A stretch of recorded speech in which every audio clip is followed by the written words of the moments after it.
हाय दोस्तों, welcome to धन। दोस्तों, कुछ स्ट्रेटेजीज ऐसी होती हैं जिस पे आपका कॉन्फिडेंस लेवल बहुत ज्यादा हाई होता है। आज मैं आपके साथ एक ऐसी ट्रेडिंग स्ट्रेटेजी डिस्कस करने वाला हूं जो कि एक ऑसिलेटर और एक इंडिकेटर का इस्तेमाल करती है और दोनों इंडिकेटर्स अपने आप में एक से बढ़कर एक हैं। एक आपको बताएगा कि एग्जैक्टली रिवर्सल किस लेवल पर हो सकता है और दूसरा आपको यह बताएगा कि आपको किस लेवल पे बाय करना है। दोस्तों, मैंने अपनी ट्रेडिंग स्ट्रेटेजीज को 3 पार्ट्स में डिवाइड किया हुआ है, एचपीटी, एमपीटी और LPT. HPT stands for high probability trading setup, MPT stands for medium probability trading setup and LPT stands for low probability trading setup। आज जो मैं स्ट्रेटेजी आपके साथ डिस्कस करने वाला हूं ये मेरे स्विंग और पोजीशन के पॉइंट ऑफ व्यू से HPT में लाई करती है।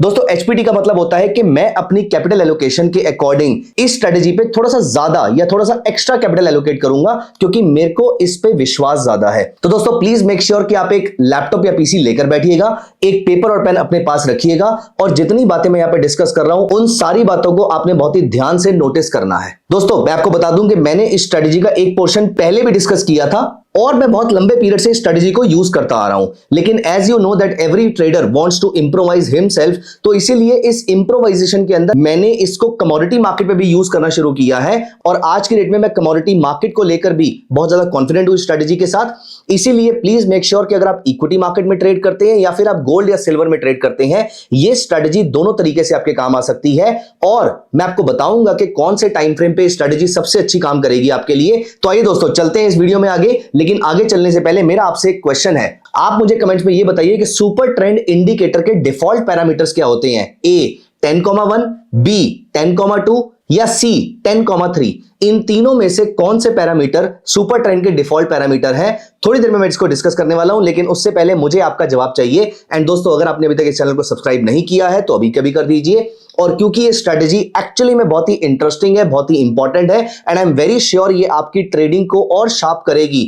आप इसको बैक टेस्ट करेंगे तो I am very very sure आप और ज्यादा कॉन्फिडेंट फील करेंगे। तो प्लीज मेक श्योर कि आप अभी कभी वीडियो को लाइक भी कर दीजिए। चलते हैं आगे, हम ओपन करेंगे धन चार्ट्स और यहां पर मैंने धन चार्ट्स ओपन कर लिए हैं। एज यू कैन सी मेरे सामने गोल्ड का चार्ट है, लेकिन अभी के लिए मैं यहां पर गोल्ड पे आपको लेकर नहीं चल रहा। सबसे पहले मैं आपको यह बता दूं कि इस स्ट्रेटेजी का बेसिक प्रीमाइस क्या है, बेसिक पर्पस क्या है। दोस्तों, सबसे पहले ये स्ट्रेटेजी बेसिकली 2 पार्ट्स कवर करती है।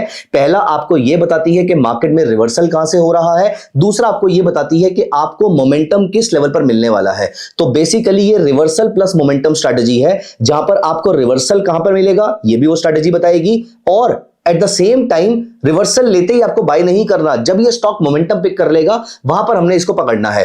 अब यहां पर एक चीज मैं आपको बता दूं, रिवर्सल के लिए तो I am very very sure आपने बहुत सारे इंडिकेटर्स पढ़े होंगे। आपने commodity channel index, William percentage R, RSI, stochastic oscillator, बहुत सारे इंडिकेटर्स, बहुत सारे ऑसिलेटर्स के बारे में आप अभी जानते ही होंगे। लेकिन दोस्तों, let me tell you one thing, कुछ ऐसी चीजें होती हैं मार्केट में जो बहुत ही रेयर होती हैं। जितने भी रेयर फिनोमिनन होते हैं, चाहे वो हमारे जीवन में हो या फिर वो मार्केट के अंदर हो, आपको मालूम है कि वो कितने इंपॉर्टेंट हो जाते हैं। जैसे कि अगर हम इंडिया में इलेक्शंस की बात करें तो 5 साल में एक बार होते हैं, बहुत इंपॉर्टेंट इवेंट है इंडिया की इकोनॉमी के लिए। ठीक उस तरीके से अगर हम बजट की बात करें तो साल में सिर्फ एक बार आता है, इसलिए इंपॉर्टेंट इवेंट है।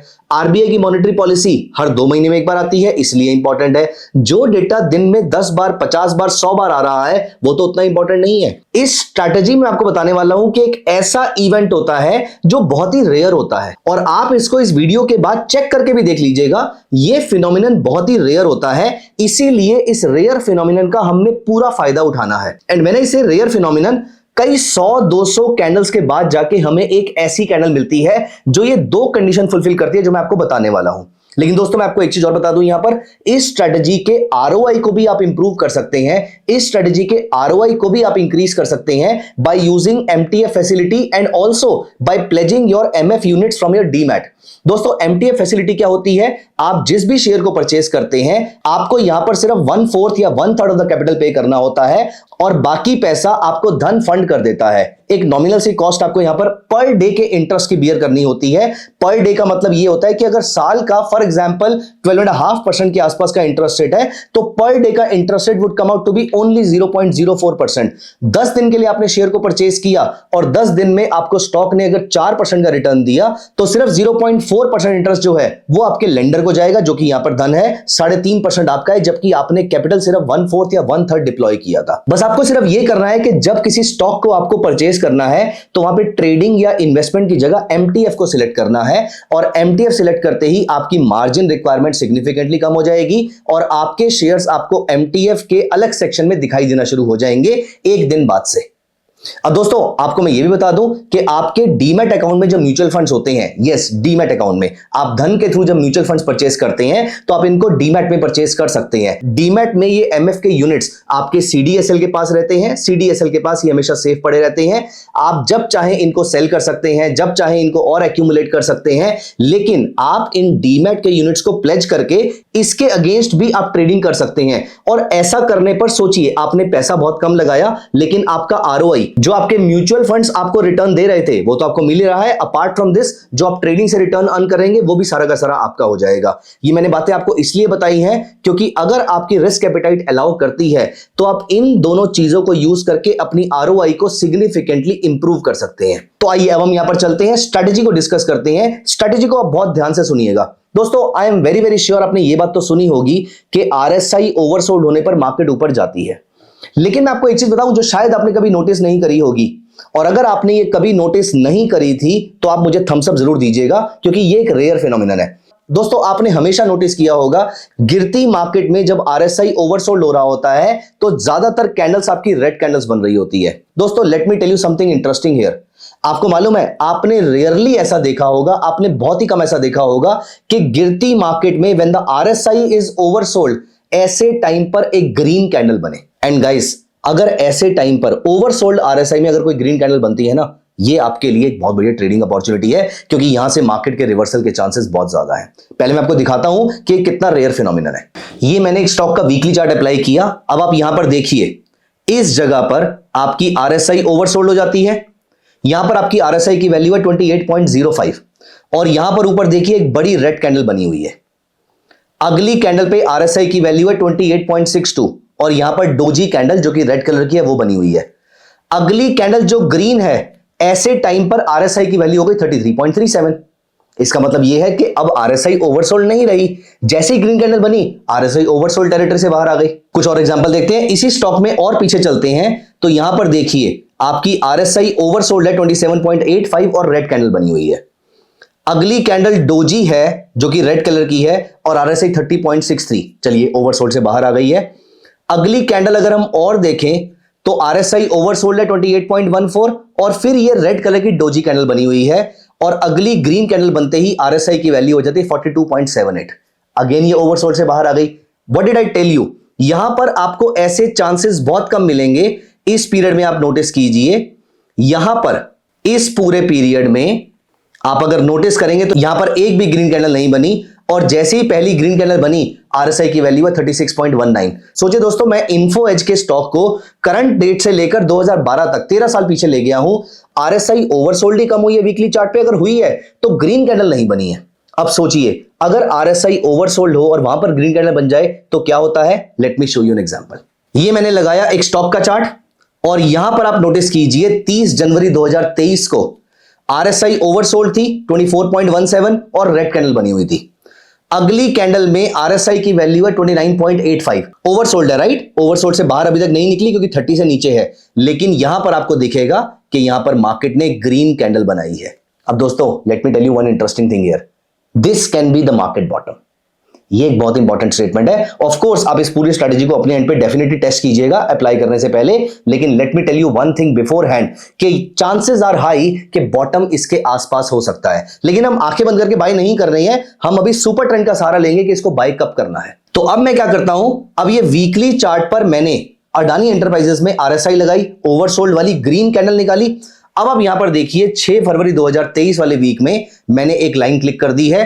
अब मैं आ जाता हूं वन डे चार्ट पे। जिस टाइम फ्रेम पे आपने ये आरएसआई की ग्रीन कैंडल देखी उससे एक टाइम फ्रेम छोटा आ जाइए। आप यहां पर आ गए। अब हम यहां पर चलते हैं 2023 जनवरी फरवरी में, तो ये मैं आ गया फरवरी पे और ये रहा वो दिन। और अब हम यहां पर लगाते हैं सुपर ट्रेंड। सुपर ट्रेंड को देखिए, जब मेरा सुपर ट्रेंड बाय सिग्नल देगा और सुपर ट्रेंड के डिफॉल्ट पैरामीटर 10,3 आपको जवाब मिल गया होगा। सुपर ट्रेंड के डिफॉल्ट पैरामीटर्स के अकॉर्डिंग जब ये स्टॉक मुझे बाय सिग्नल देगा, मतलब प्राइसेस सुपर ट्रेंड के ऊपर जाएंगे, तो मैं यहां पर बाय करूंगा। दोस्तों इस हाई के ऊपर मैंने बाय करना होगा। अगले दिन मार्केट 13% ऊपर थी, एक दिन में मार्केट 13% ऊपर थी, बट कोई प्रॉब्लम नहीं है, हम शायद बुक नहीं कर पाए होंगे। अगले 2 महीने के अंदर the stock was up by 46%। आराम से प्रॉफिट बुक कर लेंगे। Look at the beauty of this strategy. पहली बात तो ये सिग्नल कम मिलेंगे, सिग्नल मिलेंगे तो फिर बहुत बढ़िया सिग्नल मिलेंगे।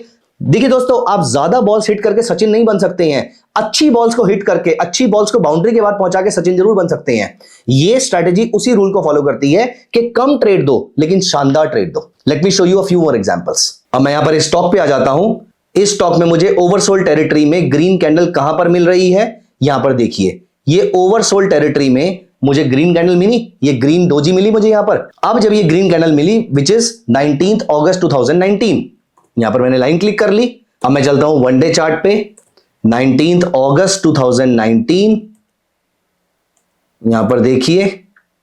अब मेरे को बाय सिग्नल कहां पर मिला, मुझे बाय सिग्नल मिला यहां पर।